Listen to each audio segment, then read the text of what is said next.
नमस्कार दोस्तों, स्वागत है आप सभी का हमारे YouTube channel Sachin classes Kashipur में।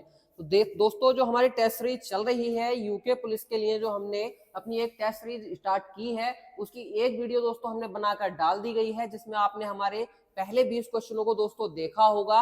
और ये उसी क्रम में दोस्तों हमारी अगली वीडियो दोस्तों होने वाली है, जिसमें हम आगे के 20 क्वेश्चनों को दोस्तों इसमें डिस्कस करेंगे, जिसमें जो हमारा उत्तराखंड आयोग है यूके पुलिस में जिस प्रकार की हिंदी रखने वाला है दोस्तों, जो उसका सिलेबस है, उसके आधार पर किस प्रकार के हिंदी के प्रश्न हमारे पेपर में होने वाले हैं दोस्तों, उसी के बारे में हमने चर्चा की है दोस्तों, और हम चर्चा कर रहे हैं। तो जो हमारे ये सेट है दोस्तों, इसी में हमारी वीडियो तक अंत तक बने रहें और हमारे प्रश्नों को दोस्तों देखते रहें, क्योंकि जो हम प्रश्न कराते हैं दोस्तों वो सेम वैसे उसी पैटर्न पर आधारित कराते हैं दोस्तों, जिस प्रकार का पैटर्न हमारे उत्तराखंड आयोग द्वारा हमारी प्रतियोगी परीक्षाओं में दोस्तों रखा जा रहा है। ठीक है दोस्तों, आपने हमारी पुरानी वीडियो देखी होंगी दोस्तों क्लर्क वाली, उसमें जो हमने प्रश्न हल करवाए थे दोस्तों, उसी से 4-5 प्रश्न दोस्तों बिल्कुल सेम टू सेम हमारे आयोग के द्वारा दोस्तों पूछे गए थे। तो ये भी क्वेश्चन दोस्तों हमारे कुछ चुनिंदा क्वेश्चन हमारे दोस्तों हैं, जो कि हमने इस वीडियो में दोस्तों अपने लिए हैं, और जिनसे आपको जो है यूके पुलिस का जो पेपर होने वाला है उसमें बहुत ज्यादा सहायता दोस्तों मिलने वाली है। तो चलिए दोस्तों, शुरुआत करते हैं अपनी इस वीडियो की। क्वेश्चन नंबर पहला देखते हैं दोस्तों। पहला क्वेश्चन है, काली मिर्च को कुमाऊनी में बोला जाता है। ठीक है दोस्तों, काली मिर्च को कुमाऊनी में बोला जाता है। पहला ऑप्शन है दोस्तों काली मिर्च, दूसरा ऑप्शन है दोस्तों काई मिर्च, तीसरा ऑप्शन है दोस्तों सियाई मिर्च, और चौथा ऑप्शन है दोस्तों इनमें से कोई नहीं। ठीक है दोस्तों, तो हम बात कर रहे हैं कुमाऊनी बोली की। ठीक है दोस्तों, एक मिनट। तो हम बात कर रहे हैं कुमाऊनी बोली की। तो जो काली मिर्च है दोस्तों, हम कुमाऊनी बोली में इसको क्या बोलते हैं? तो कुमाऊनी बोली में दोस्तों काली मिर्च को दोस्तों कुमाऊनी में जो काली मिर्च को बोला जाता है दोस्तों, वो काई मिर्च हम बोलते हैं। तो जो काई मिर्च नाम का जो शब्द है, ये जो काई शब्द प्रयोग किया जाता है दोस्तों, किसके लिए प्रयोग किया जाता है? काली के लिए। तो कुमाऊनी बोली में काली मिर्च को क्या कहा जाता है दोस्तों? काई मिर्च कहा जाता है। तो ऑप्शन नंबर 2 हमारा यहाँ पर बिल्कुल सही आंसर हो जाएगा। अगर इसी के स्थान पर दोस्तों प्रश्न पूछ लिया जाता है कि काली मिर्च को गढ़वाली में क्या बोला जाता है दोस्तों, तो काली मिर्च को गढ़वाली में काली मिर्च ही कहा जाता है। ठीक है दोस्तों, काली मिर्च को गढ़वाली में काली मिर्च कहा जाता है। और इसके अलावा एक शब्द और प्रयोग किया जाता है दोस्तों, वो है सियाई मिर्च। ठीक है दोस्तों, तो गढ़वाली में काली मिर्च को सियाई मिर्च भी कहा जाता है। और कुमाऊनी में काली मिर्च को क्या कहते हैं दोस्तों? तो काई मिर्च हमारी कुमाऊनी बोली में काली मिर्च को बोला जाता है। तो चलिए बढ़ते हैं अपने अगले क्वेश्चन की ओर। अगला क्वेश्चन है दोस्तों, दूसराक गोरु का गोदान लोकोक्ति का अर्थ होता है। दूसराक गोरु का गोदान लोकोक्ति का अर्थ होता है दोस्तों। चलिए देखते हैं। पहला ऑप्शन है दोस्तों एहसान मानना, दूसरा है कृतज्ञ होना, तीसरा है दिखावा करना, और चौथा है दोस्तों इनमें से कोई नहीं। ठीक है दोस्तों, तो दूसरा का गोरु का गोदान लोकोक्ति का अर्थ जानने से पहले दोस्तों इसके शब्दों का अर्थ हमें पता होना चाहिए। तो इसके शब्दों का अर्थ चलिए दोस्तों चेक करते हैं। दूसरा का अर्थ होता है दोस्तों दूसरे की। ठीक है दोस्तों, दूसरा का अर्थ होता है दूसरे की। गोरु का अर्थ होता है गाय। ठीक है दोस्तों, गाय का मतलब का, और गोदान का अर्थ होता है दान करना, यानी गाय का दान। ठीक है दोस्तों, तो दूसरे की गाय का दान करके आप क्या कर रहे हैं? दान अपने नाम कर रहे हैं। तो ये दोस्तों क्या है? आप अपनी वस्तु दान न करके दूसरे की वस्तु दान करने के बाद आप दिखावा कर रहे हैं कि आपने क्या है? दानवीर है, दानवान है, ये दानवीर है। तो दोस्तों ये जो लोकोक्ति है, इसका अर्थ प्रयोग किया जाता है दोस्तों दिखावा करने के रूप में। ठीक है दोस्तों, तो ऑप्शन नंबर 3 हमारा यहाँ पर बिल्कुल सही आंसर हो जाएगा, दिखावा करना। तो बढ़ते हैं दोस्तों अपने अगले क्वेश्चन की ओर। अगला क्वेश्चन है दोस्तों, दाल शब्द को कुमाऊनी में कहा जाता है। ठीक है दोस्तों, दाल शब्द को कुमाऊनी में कहा जाता है। ठीक है दोस्तों, तो चलिए ऑप्शन देखते हैं। पहला ऑप्शन है दोस्तों दाल, दूसरा है दाव, तीसरा है दाल, और चौथा है पहला और दूसरा दोनों। ठीक है दोस्तों, तो देखिए कुमाऊनी शब्द में, कुमाऊनी बोली में जो दाल को कहा जाता है दोस्तों, तो वो दाल और दाव दोनों ही कहा जाता है दोस्तों। दोनों ही जो आंसर है हमारे सही है। तो ऑप्शन नंबर 4 जो है हमारा यहाँ पर बिल्कुल सही आंसर दोस्तों हो जाएगा। ये दोनों ही शब्द जो है दोस्तों किस भाषा में प्रयोग किए जाते हैं? कुमाऊनी भाषा में प्रयोग किए जाते हैं। किसके लिए दोस्तों? दाल के लिए। अगर पूछा जाता है कि दाल को कुमाऊनी गढ़वाली बोली में क्या कहा जाता है दोस्तों, तो गढ़वाली में भी जो दाल शब्द है उसको दाल ही कहते हैं, पर उसका जो लिखने का तरीका है दोस्तों वो चेंज हो जाता है, थोड़ा सा परिवर्तित हो जाता है।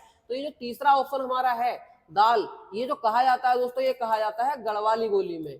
ठीक है दोस्तों। गढ़वाली में हम कैसे लिखते हैं दाल को, तो दा बनाते हैं और एक ही नया आकार का जो शब्द है ये बना देते हैं। और ये किस को प्रदर्शित करेगा दोस्तों, तो दाल को प्रदर्शित करता है। कौन सी बोली में, गढ़वाली बोली में प्रदर्शित करता है दोस्तों। चलिए बढ़ते हैं अपने अगले क्वेश्चन की ओर। अगला क्वेश्चन है दोस्तों, तेरी तोली तेरा मुख में रोली, लोकोक्ति का अर्थ है। ठीक है दोस्तों, तेरी तोली तेरा मुख में रोली, लोकोक्ति का अर्थ है। ऑप्शन देखते हैं दोस्तों। पहला ऑप्शन है उपकार ना मानना, दूसरा है घर का भेदी होना, तीसरा है क्रोध व्यक्त करना और चौथा है दोस्तों प्रेम करना। ठीक है दोस्तों, तो ऑप्शन हमारे सामने है। तो तेरी तोली तेरा मुख में रोली जो लोकोक्ति है दोस्तों, इसका जो अर्थ होता है दोस्तों वो होता है उपकार ना मानना।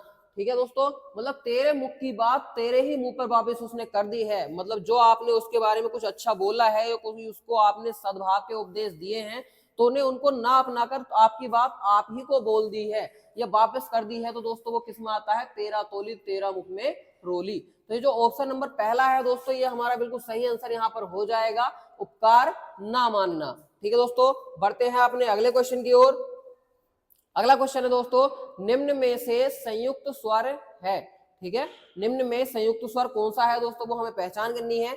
देखते हैं, पहला ऑप्शन है दोस्तों बड़ा, दूसरा है बड़ी, तीसरा है अंग और चौथा है ए। ठीक है दोस्तों, तो आपने पढ़े होंगे जो हमारे संयुक्त स्वर होते हैं, संयुक्त स्वर का अर्थ होता क्या है दोस्तों, ये दो स्वरों से मिलके बने होते हैं। ठीक है, तो जो शब्द दो स्वरों से मिलके बने होते हैं वो क्या कहलाएंगे, संयुक्त स्वर कहलाते हैं। तो जो ऑप्शन नंबर 4 है ए, ये हमारा दोस्तों किससे मिलके बना है, ये छोटा आ या बड़ा आ, इसके साथ छोटी ई या बड़ी ई का अगर हम मेल कर देते हैं दोस्तों तो किस में आता है, ए बन जाता है। ठीक है दोस्तों, तो आ और ई के मेल करने से क्या बनता है दोस्तों, ए बनता है। तो जो ऑप्शन नंबर 4 है हमारा, एक किस में आ जाएगा दोस्तों, संयुक्त स्वर में हमारा आ जाएगा। ठीक है दोस्तों, चलिए बढ़ते हैं अपने अगले क्वेश्चन की ओर। अगला क्वेश्चन है दोस्तों, प्रार्थना पत्र एवं कार्यालय पत्र निम्न में से किस श्रेणी में आते हैं। ठीक है दोस्तों, प्रार्थना पत्र एवं कार्यालय पत्र निम्न में से किस श्रेणी में आते हैं। ऑप्शन देखते हैं दोस्तों। पहला है औपचारिक पत्र, दूसरा है बधाई पत्र, तीसरा है शिकायती पत्र और चौथा है दोस्तों इनमें से कोई नहीं। ठीक है दोस्तों, तो प्रार्थना पत्र और कार्यालय पत्र दोस्तों कौन से होते हैं, औपचारिक पत्रों को हम प्रार्थना पत्र और कार्यालय पत्र कहते हैं दोस्तों। तो जो हमारा पहला वाला ऑप्शन है यहाँ पर बिल्कुल सही आंसर हो जाएगा। औपचारिक पत्र और हमारे जो औपचारिक पत्र हैं उन्हीं को क्या कहा जाता है दोस्तों, प्रार्थना पत्र और कार्यालय पत्र भी कहा जाता है दोस्तों। ठीक है, चलिए बढ़ते हैं अपने अगले क्वेश्चन की ओर। अगला क्वेश्चन है दोस्तों, टिप्पणी लिखने के बाद सहायक अधिकारी किस ओर हस्ताक्षर करता है। ऑप्शन है हमारे पास, पहला ऑप्शन है दाहिनी ओर, दूसरा है बाहिनी ओर, तीसरा है मध्य में और चौथा है कोई भी नहीं। ठीक है दोस्तों, तो टिप्पणी की बात कही जा रही है। जब टिप्पणी लिख दिया जाता है तो जो अधिकारी होता है, सहायक अधिकारी जिसके द्वारा टिप्पणी प्रस्तुत किया जा रहा है, वो किस ओर हस्ताक्षर करता है। तो दोस्तों आपने देखा होगा कि एक A4 शीट का जो पेपर होता है वो होता है, तो सब बीच में जो है टिप्पणी लिखा जाता है, उसका जो क्रम रहता है वो क्रम करते हैं और उसके लिखने के बाद जो दाहिनी ओर है यहाँ पर क्या किया जाता है दोस्तों, हस्ताक्षर किए जाते हैं। तो ये जो दाहिनी ओर है यहाँ पर हमारे अधिकारी जो है, सहायक अधिकारी, वो हस्ताक्षर करते हैं। तो इसका जो आंसर हो जाएगा दोस्तों क्या हो जाएगा, ऑप्शन नंबर पहला हमारा बिल्कुल सही आंसर यहाँ पर हो जाएगा। तो जो टिप्पणी है उसके लिखने के बाद दाहिनी ओर जो हमारे सहायक अधिकारी हैं वो हस्ताक्षर करते हैं दोस्तों। ठीक है, चलिए बढ़ते हैं अपने अगले क्वेश्चन की ओर। अगला क्वेश्चन है दोस्तों, आवेदन पत्र में दिनांक लिखने का कौन सा प्रकार सही है। ठीक है दोस्तों, तो जब आवेदन पत्र आप प्रस्तुत करते हैं या आवेदन पत्र दिया जाता है तो उसमें जो दिनांक लिखी जाती है उसका सही तरीका क्या है दोस्तों, चलिए देखते हैं। तो पहला ऑप्शन है 4 सितंबर 2016, पूरा हिंदी में लिखा गया है दोस्तों। दूसरा ऑप्शन है 4 सितंबर 2016, तो इसमें जो है दोस्तों 4 को 2016 को गणित में लिखा गया है, बाकी जो सितंबर है उसको किसमें लिखा गया है दोस्तों, हिंदी में लिखा गया है। तीसरा ऑप्शन है दोस्तों 4/9/2016, ये जो है दोस्तों पूरा यहाँ पर एक गणित का तरीका प्रयोग किया गया है। और चौथा है दोस्तों 4 सितंबर 2016, इसमें जो 4 सितंबर है ये हिंदी भाषा में लिखा गया है और 2016 के लिए उन्होंने दोस्तों गणित का प्रयोग किया है। तो आवेदन पत्र में जब दोस्तों दिनांक लिखी जाती है तो उसका जो सही तरीका होता है दोस्तों वो ये होता है कि उसके जो सारे अंक हैं वो या गणित में ही हमारे होने चाहिए। तो ऑप्शन नंबर तीसरा हमारा बिल्कुल सही आंसर हो जाएगा, 4/9/2016। ठीक है दोस्तों, चलिए बढ़ते हैं अपने अगले क्वेश्चन की ओर।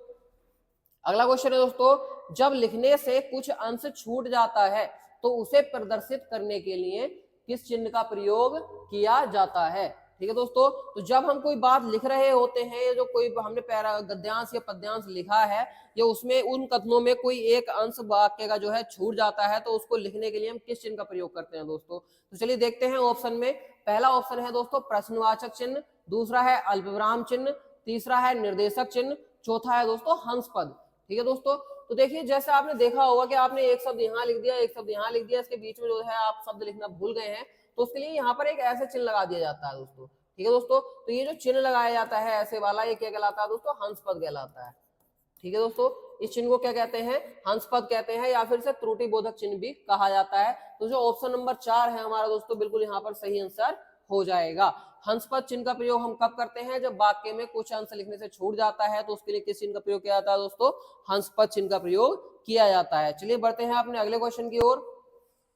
अगला क्वेश्चन है दोस्तों, अंतिम शब्द में कौन सा प्रत्यय है। ठीक है दोस्तों, अंतिम शब्द में कौन सा प्रत्यय है।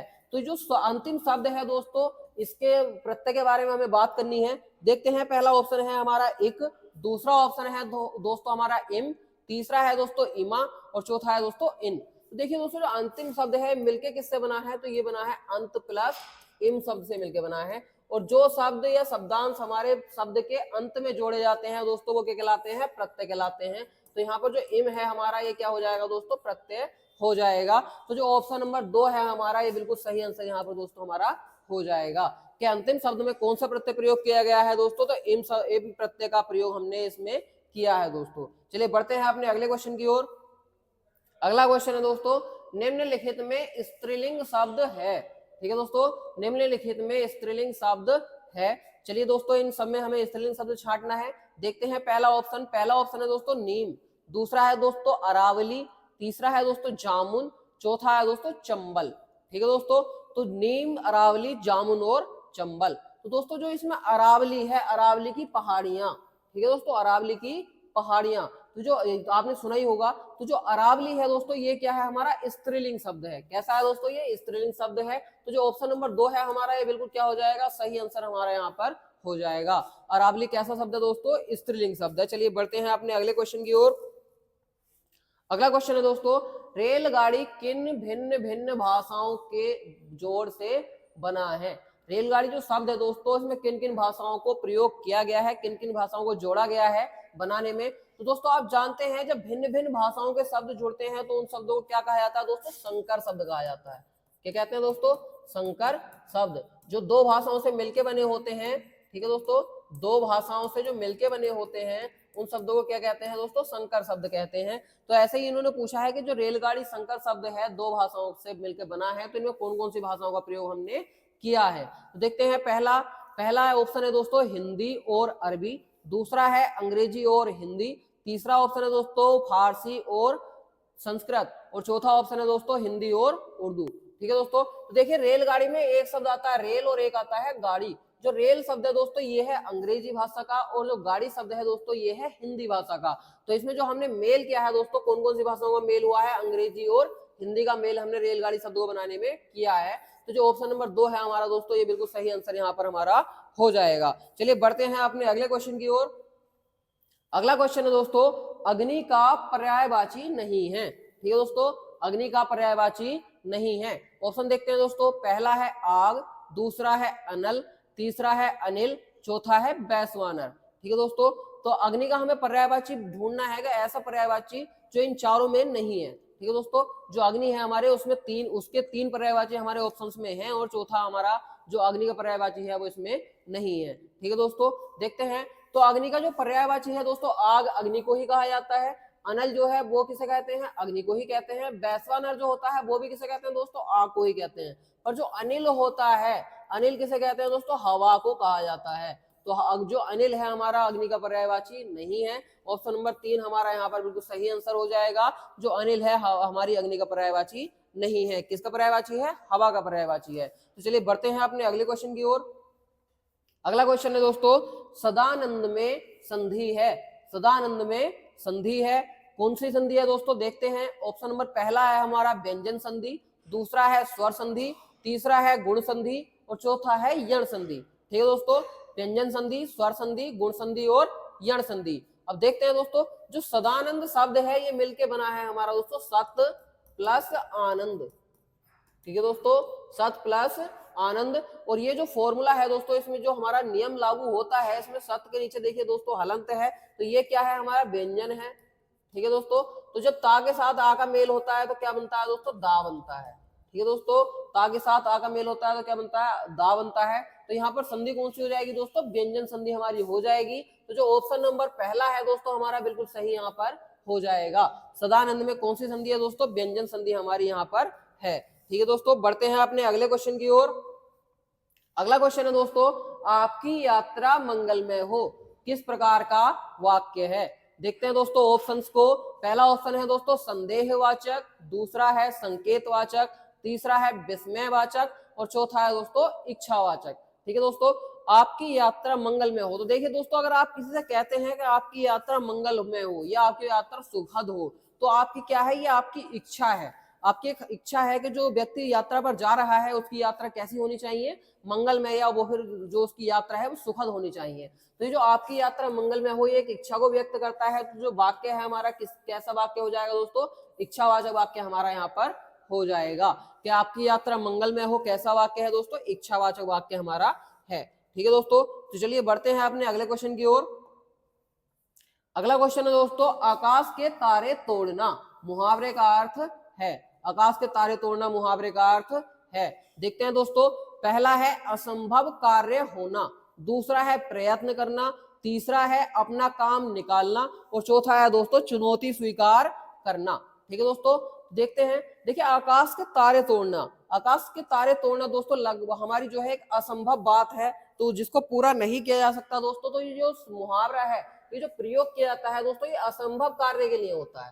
ठीक है दोस्तों, जो असंभव कार्य है उसके लिए जो है हम आकाश के तारे तोड़ने शब्द का जो जो जो मुहावरा है उसका प्रयोग हम करते हैं। तो जो ऑप्शन नंबर पहला है दोस्तों, ये हमारा बिल्कुल सही आंसर यहाँ पर हो जाएगा कि आकाश के तारे तोड़ना मुहावरे का अर्थ क्या है दोस्तों, असंभव कार्य होना या करना है दोस्तों। ठीक है, चलिए बढ़ते हैं अपने अगले क्वेश्चन की ओर। अगला क्वेश्चन है दोस्तों, शब्दावली का अर्थ है, यानी शब्दावली का अर्थ क्या होता है, शब्दावली किसे कहते हैं दोस्तों। ठीक है, देखिए ऑप्शन है हमारे, पहला है भाषा का केंद्रीय अंश, दूसरा है अन्य भाषाएं मिलकर जो भाषा बनती है उसको, तीसरा है शब्दों के विभिन्न स्रोत और चौथा है दोस्तों शब्दों का समूह। तो दोस्तों ये जो है उत्तराखंड आयोग के द्वारा एक बार पूछा भी गया जा चुका है प्रश्न, शब्दावली का अर्थ क्या होता है। ठीक है दोस्तों, तो जो शब्दावली है दोस्तों, ये समूह होता है शब्दों का, एक ऐसी किताब या एक ऐसी सूची जिसमें बहुत सारे शब्द मिले हुए होते हैं या उनका समूह जो है एकत्रित किया जाता है, इकट्ठा रहता है, उसे क्या कहते हैं दोस्तों, शब्दावली कहा जाता है। तो जो शब्दावली है इसका सही अर्थ क्या हो जाएगा दोस्तों, शब्दों का समूह। तो जो ऑप्शन नंबर 4 है दोस्तों हमारा यहाँ पर बिल्कुल सही आंसर इसका हो जाएगा। शब्दावली का अर्थ क्या होता है दोस्तों, तो शब्दों का समूह हमारा आंसर इसका है। ठीक है दोस्तों, चलिए बढ़ते हैं अपने अगले क्वेश्चन की ओर। अगला क्वेश्चन है दोस्तों, भारतीय आर्य भाषा के विकास क्रम में पाली व प्राकृत के उपरांत तीसरी भाषा है, यानी जो भारतीय आर्य भाषाओं का विकास रहा है दोस्तों, उसके क्रम में पाली प्राकृत के बाद कौन सी भाषा का स्थान हमारा आता है। चलिए देखते हैं। ऑप्शन है पहला संस्कृत, दूसरा है हिंदी, तीसरा है अपभ्रंश और चौथा है दोस्तों मराठी। ठीक है दोस्तों, कौन सा है, मराठी। तो चलिए दोस्तों देखते हैं, जो भारतीय आर्य भाषा है उसका जो विकास क्रम रहा है उसमें दोस्तों जो हमारी शुरुआत मानी जाती है वो मानी जाती है संस्कृत से। तो देखिए पहले सबसे पहले कौन सी भाषा आ जाएगी दोस्तों, संस्कृत। संस्कृत के बाद बनी थी दोस्तों पाली। ठीक है दोस्तों, पाली के बाद आई दोस्तों प्राकृत, प्राकृत के बाद आई है दोस्तों अपभ्रंश। ठीक है दोस्तों, उसके बाद आई है अवहट्ट। ठीक है दोस्तों, अवहट्ट, सॉरी दोस्तों, अवहट्ट, और अवहट्ट के बाद आई है दोस्तों हमारी प्राचीन हिंदी। ठीक है दोस्तों, प्राचीन हिंदी। तो ये हमारी हिंदी का जो विकास क्रम है, संस्कृत से हिंदी कैसे बनी है, हमारी भारतीय आर्य भाषाओं का विकास कैसे हुआ है, तो उसके बारे में पूछा जाता है दोस्तों। तो इन्होंने पूछा है भारतीय आर्य भाषा में पाली प्राकृत के बाद तीसरी भाषा कौन सी है। तो दोस्तों देखो, पाली एक हो गया, प्राकृत 2 हो गया, उसके बाद तीसरी भाषा कौन सी आती है दोस्तों, अपभ्रंश। तो इसका जो क्वेश्चन का आंसर है दोस्तों वो क्या हो जाएगा, अपभ्रंश हमारा आंसर हो जाएगा। जो ऑप्शन नंबर 3 है हमारा बिल्कुल सही आंसर यहाँ पर है। भारतीय आर्य भाषा के विकास क्रम में पाली प्राकृत के बाद किसका स्थान आता है, तो अपभ्रंश का स्थान यहाँ पर आता है दोस्तों। चलिए बढ़ते हैं अपने अगले क्वेश्चन की ओर। अगला क्वेश्चन है दोस्तों, देवनागरी लिपि का जन्म हुआ है।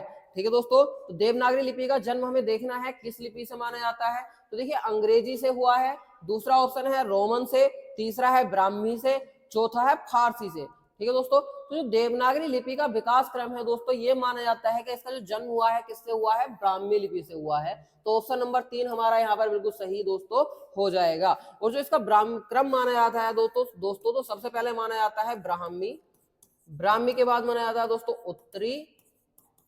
उत्तरी ब्राह्मी। ठीक है दोस्तों, उत्तरी ब्राह्मी के बाद आता है दोस्तों गुप्त के बाद नागरी, और नागरी के बाद आता है दोस्तों देवनागरी। तो ये जो है हमारी देवनागरी का विकास क्रम है। तो जो देवनागरी लिपि है उसका जन्म कहाँ से माना जाता है दोस्तों, ब्राह्मी लिपि से माना जाता है। पहले ब्राह्मी लिपि थी, ब्राह्मी लिपि से कौन सी लिपि बनी, उत्तरी ब्राह्मी लिपि, उसके बाद गुप्त लिपि के बाद नागरी लिपि, और नागरी लिपि के बाद अंत में हमारी कौन सी लिपि बनती है दोस्तों, देवनागरी लिपि हमारी बनती है। ठीक है दोस्तों, तो बढ़ते हैं अपने अगले क्वेश्चन की ओर। अगला क्वेश्चन है दोस्तों, भारतीय संविधान में हिंदी को दर्जा प्राप्त है। ठीक है दोस्तों, तो भारतीय संविधान में हिंदी को कौन सा दर्जा प्राप्त है, चलिए देखते हैं दोस्तों। पहला ऑप्शन है राजभाषा, दूसरा ऑप्शन है दोस्तों राष्ट्रभाषा, तीसरा है दोस्तों विदेशी भाषा, और चौथा है दोस्तों सहायक भाषा। ठीक है दोस्तों, तो देखिए भारतीय संविधान में जो हमारी हिंदी है उसको एक दर्जा प्राप्त किया गया है अनुच्छेद 343 में। ठीक है दोस्तों, अनुच्छेद 343 में हमारे हिंदी भाषा का जो जिक्र है वो किया गया है। और जो इसे दर्जा दिया गया है दोस्तों वो दिया गया था राजभाषा का। किसे दिया गया था दोस्तों, राजभाषा का दर्जा यहाँ पर हमारी हिंदी को हमारे संविधान में दिया गया है। तो जो ऑप्शन पहला है हमारा दोस्तों ये बिल्कुल सही आंसर इसका हो जाएगा कि भारतीय संविधान में हिंदी को कौन सा दर्जा प्राप्त है दोस्तों, तो राजभाषा का दर्जा प्राप्त है। हमारी हिंदी को हमारे संविधान में राष्ट्रभाषा का दर्जा दोस्तों प्राप्त अभी नहीं है। ठीक है दोस्तों, तो ये हमारे 20 क्वेश्चन थे जो हमने चयनित किए हैं इस तैयारी के लिए दोस्तों। तो जो हमारे आयोग का जो सिलेबस है उसके अनुसार ही हम क्वेश्चनों को दोस्तों लाते हैं और आपके सामने दोस्तों उनको विस्तृत रूप से हम हल करके दिखाते हैं, जिसके आपको जो है उत्तराखंड आयोग के द्वारा जो परीक्षा उपयोगी प्रश्न है उनके बारे में दोस्तों सीख मिल जाती है। और ये पता चल जाता है कि जो आयोग है हमारा वो अपने जो दैनिक परीक्षाएं होती हैं उनमें किस प्रकार के हिंदी के प्रश्न दोस्तों रखता है या फिर पूछता है दोस्तों। ठीक है, तो चलिए हम हमारे साथ इस वीडियो में पूरा बने रहने के लिए बहुत बहुत धन्यवाद। हमारी वीडियो अगर पसंद आई हो तो हमारी वीडियो को लाइक करें और हमारे चैनल को दोस्तों सब्सक्राइब करें। चलिए मिलते हैं अपनी एक नई वीडियो में नए क्वेश्चंस के साथ, तब तक के लिए दोस्तों बाय।